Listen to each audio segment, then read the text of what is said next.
mean, in the end, it all hopefully is a seamless world that you enter and that you just look at and you sort of take as being real. But every single frame has 100 different, not just artistic choices that went into it, but logistical choices.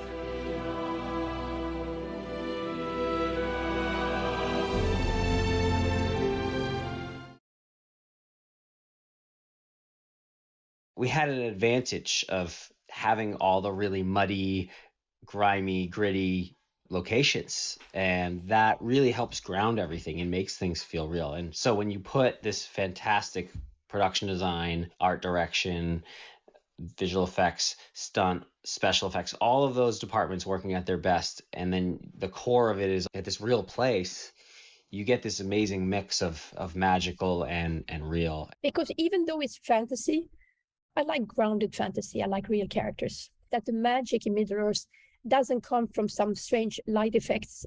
It comes from something organic. It comes from the wind. It comes from the water. It comes from the fire. It comes from things that belong to the earth.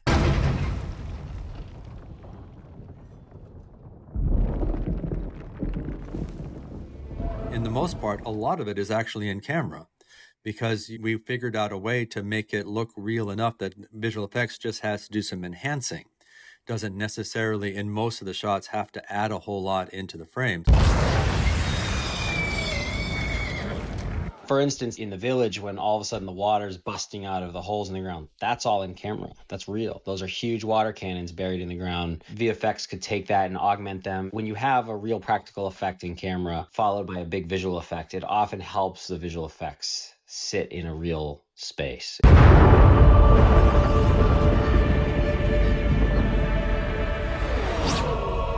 The creation of Mordor, I think, was early writer's room. What if you could do it in a way that was actually geologically possible? The idea of corruption of nature is a very Tolkienian idea that we want to explore. We did a lot of research on the internet about volcanic eruptions, about ash clouds. And then with Alex, we looked at all these California wildfires to create that very specific look.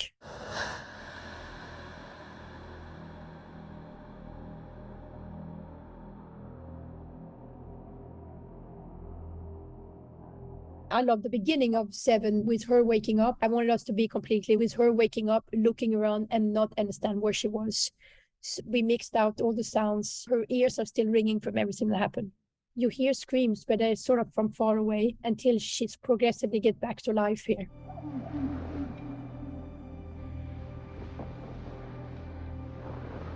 We shot a lot of it at 33 frames per second, so slightly slow, because there's an eeriness to it as well. There's a disorientation. We shot all of that work on stage. We rebuilt parts of the village on stage so we could control the atmosphere.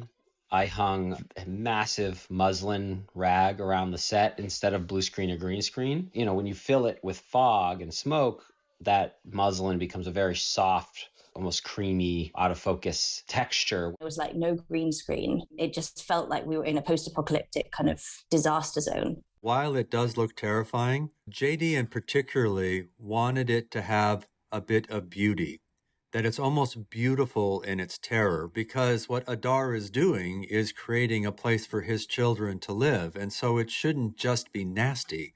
There is actually wants to have this character of grandeur to the idea of it. So it's horrible, but there's an underlying beauty in the horror.